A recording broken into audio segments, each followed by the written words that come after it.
Hello everyone and welcome to defence studies.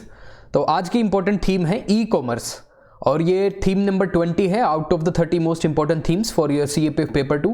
E commerce discuss करने के पीछे क्या रीज़न है? अगर ई कॉमर्स की अगर हम बात करें तो पहले भी आपसे क्वेश्चन पूछा जा चुका है रिगार्डिंग डिजिटल इंडिया मिशन के ऊपर एक क्वेश्चन आया है, नेट न्यूट्रलिटी के ऊपर एक क्वेश्चन आया आपका। तो ई कॉमर्स के ऊपर आपका एक क्वेश्चन आ सकता है क्योंकि आप देखेंगे बहुत सारी ऐसी चीजें हो रही हैं आज के टाइम में। हमारी जो इकोनॉमी है that is moving towards fourth industrial revolution, plus आप इसके साथ ही आप देखोगे डिजिटल पब्लिक गुड्स जो है इस पे सबसे ज्यादा आप गवर्नमेंट का फोकस हो रहा है। प्लस आप देखोगे 5G टेक्नोलॉजी का इंट्रोडक्शन हो रहा है इंडियन इकोनॉमी के अंदर, ठीक है। और आप देखोगे इसके अंदर internet of things, artificial intelligence और मशीन लर्निंग, ये एक फैक्टर्स है, दीज आर अनेबलर जो कि ई कॉमर्स को ज्यादा बढ़ावा देंगे। ई कॉमर्स के अंदर और भी क्या पुश हो सकता है अगर आप देखें तो ONDC, open network for digital commerce, ये गवर्नमेंट ने नया प्लेटफॉर्म शुरू किया है, ठीक है, जो कि लेवल प्लेइंग फील्ड देगा सभी बायर्स और सेलर्स को, ठीक है। बाकी जो आप दूसरे ई कॉमर्स प्लेटफॉर्म्स देखते हैं, अमेजोन हो गया, फ्लिपकार्ट हो गया, यहां पे लेवल प्लेइंग फील्ड नहीं है। यहाँ पे ये जो प्लेटफॉर्म्स हैं जिसको चाहें, अगर कोई सेलर है, कोई अच्छा सेलर है, अगर वो सेल करना चाहता है तो दोनों के बीच में आप देखेंगे कुछ ना कुछ फेवरेटिज्म होगा, कुछ ना कुछ उसको प्रेफरेंस ज़्यादा दी जाएगी। लेकिन एक ओपन, एक न्यूट्रल, एक इंडिपेंडेंट प्लेटफॉर्म अभी तक नहीं है, लेकिन गवर्नमेंट एक स्टार्ट कर रही है। ONDC करके एक नया प्लेटफॉर्म है जिसपे बायर्स और सेलर हैं ऑटोमेटिकली कनेक्ट कर पाएंगे। Will see in this video, ठीक है। ई कॉमर्स में आप देखेंगे, ई कॉमर्स के अंदर आप बहुत सारी ऐसी चीज़ें और देखने वाले हैं, जैसे आप देखोगे कि गिग इकोनॉमी, ठीक है। गिग इकोनॉमी को भी आप देखोगे बहुत बड़ा फैक्टर है इंडियन इकोनॉमी में। आने वाले टाइम में आप देखोगे नए नए एम्प्लॉयमेंट अपॉर्चुनिटीज आपके सामने आ रही हैं। पहले जो आपने सोचा भी नहीं था कि ऐसे एम्प्लॉयमेंट अपॉर्चुनिटी होंगी, आपने कभी नहीं सोचा था कि डेटा साइंटिस्ट जैसी वाली कोई डेटा साइंटिस्ट ऐसी कोई जॉब होने वाली है। कुछ 5 साल बाद ऐसी कोई जॉब होगी जो कि आपने कभी नहीं सुना था, ऐसी कोई जॉब जल्दी ही क्रिएट होंगी। तो उसके लिए भी उस वर्कफोर्स को क्या होना पड़ेगा, रेडी होना पड़ेगा। तो ई कॉमर्स की अगर हम बात करें, ई कॉमर्स में सबसे ज्यादा आप देखोगे बढ़ोतरी कब हुई? During the Covid era.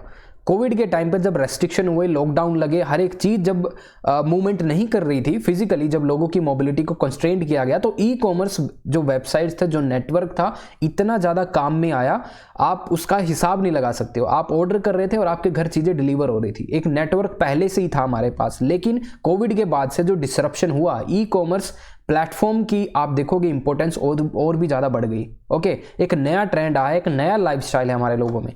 चलिए देखते हैं what is this e commerce, start करेंगे। So India is showing way for the world with its dominance in digital public good. Nadella, who is this? Satya Nadella, ठीक है। तो इन्होंने एक इंपॉर्टेंट बात की है कि इंडिया लोगों को बता रहा है, दूसरी दुनिया को बता रहा है कि डिजिटल पब्लिक गुड्स क्या है, इनकी इंपॉर्टेंस क्या है, and what is the digital public goods. अगर हम डिजिटल पब्लिक गुड्स की अगर हम बात करें तो आधार एक प्लेटफॉर्म है। देखिए, डिजिटल पब्लिक गुड्स होता है कोई भी सॉफ्टवेयर, कुछ ऐसा प्लेटफॉर्म, कोई भी IT का ऐसा प्लेटफॉर्म जो कि लोगों की नीड को फुलफिल करता है। जैसे आधार, आप आधार को देखोगे, it's a digital public goods. Okay, दूसरा एग्जांपल हम अगर मैं आपको दे दूं तो UPI, यूनिफाइड पेमेंट इंटरफेस, तो UPI भी इसका एग्जांपल होगा।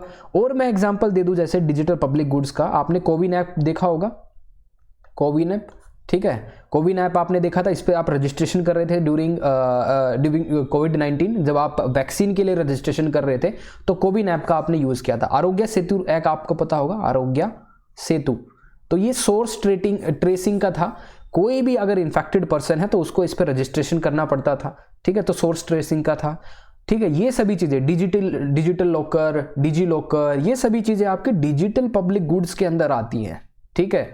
ओके, सो आगे हम देखते हैं, there is a slight distinction between how this e commerce works.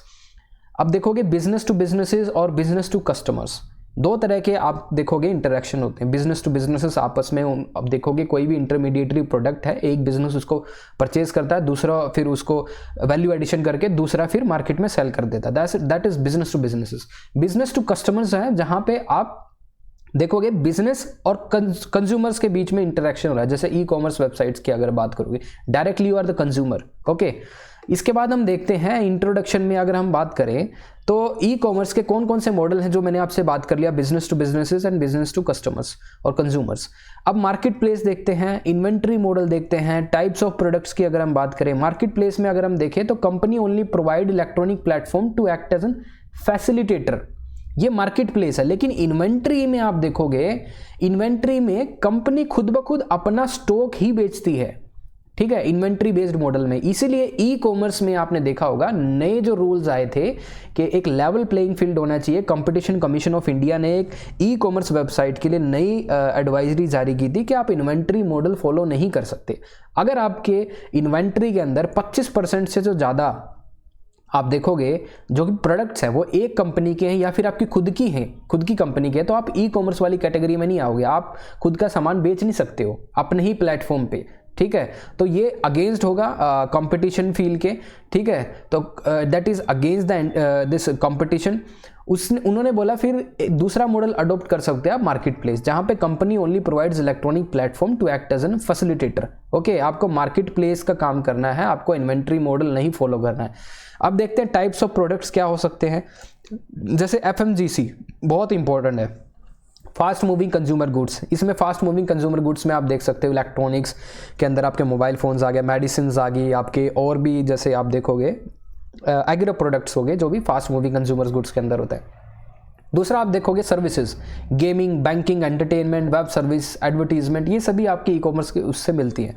अब कोविड एक ऐसा फैक्टर था जिन्होंने इस चीज़ को बहुत ज़्यादा और बढ़ा दिया। सो कोविड देखेंगे essential as a physical market place being shunted due to pandemic.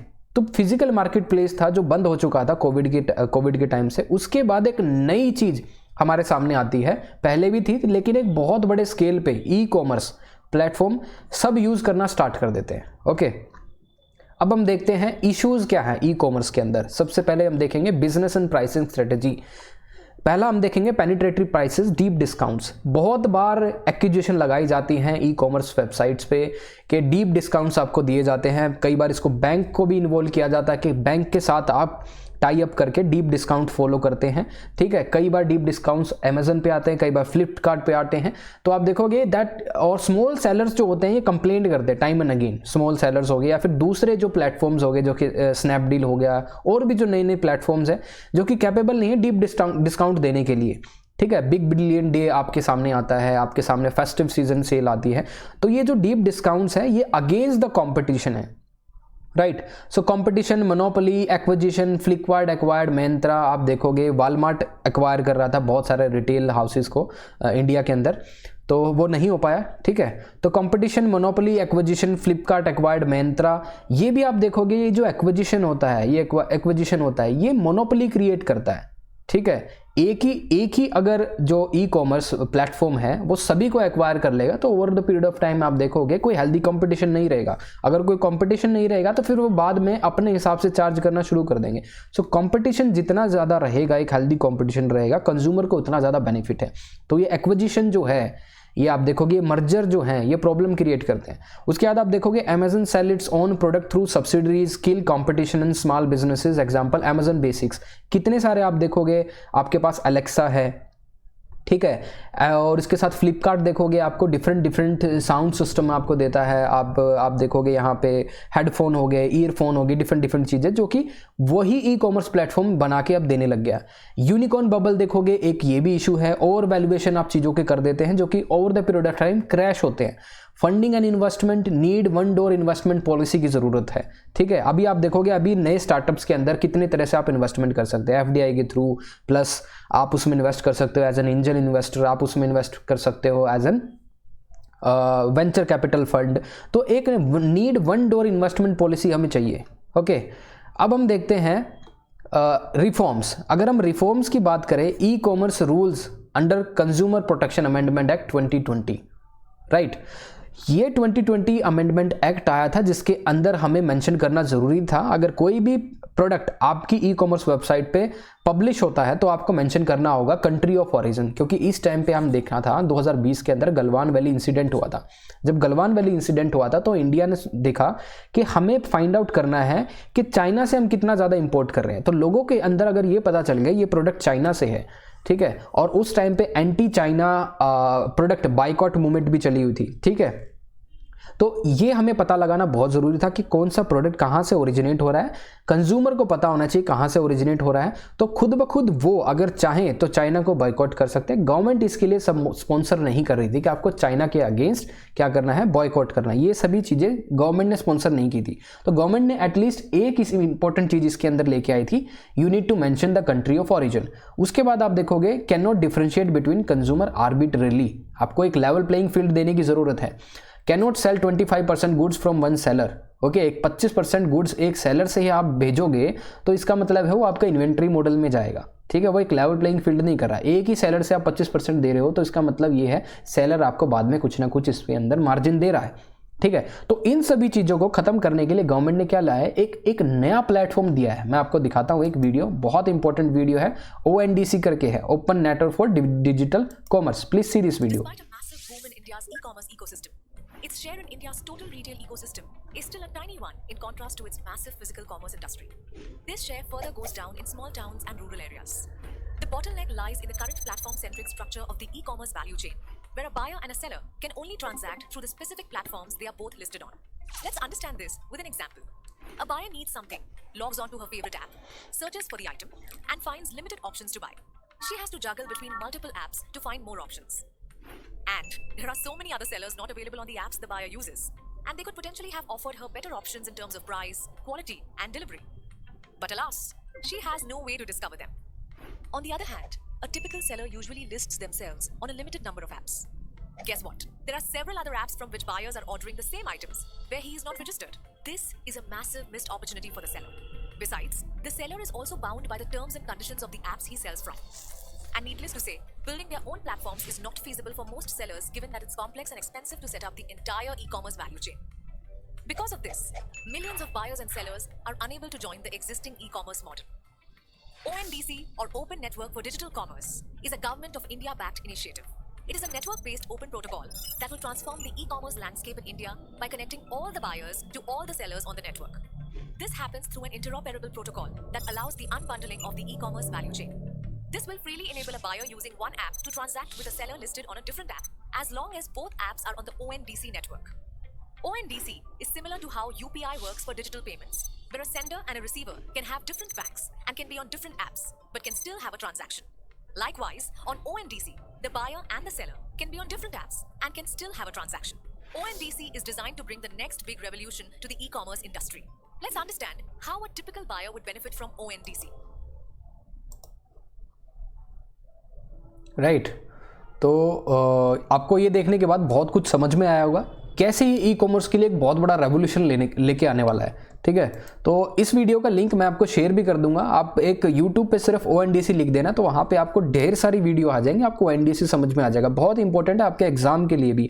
ONDC की फुल फॉर्म पूछ सकते हैं आपसे पेपर 1 के अंदर, व्हाट इज ONDC, ठीक है। डिफरेंट आपको इसकी एब्रीविएशन भी मिलेंगी, ठीक है। तो वहां से भी आपको ये पता लगाना कि ONDC की मतलब क्या है, ONDC क्या करने वाला है, एक लेवल प्लेइंग फील्ड कैसे लेके आने वाला है between the e commerce platform, right. Buyer और सेलर के बीच में क्या रिलेशनशिप होने वाली है, क्या एक हेल्दी कंपटीशन सेटअप करेगा, नहीं करेगा, ये चीज़ आपको पता होनी चाहिए।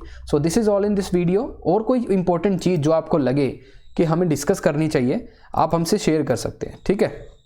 So thank you for watching the video. कुछ समझ में ना आई हो तो प्लीज़ कमेंट डाउन कर देना, मैं वहाँ से आपका आंसर कर दूंगा। Okay, thank you.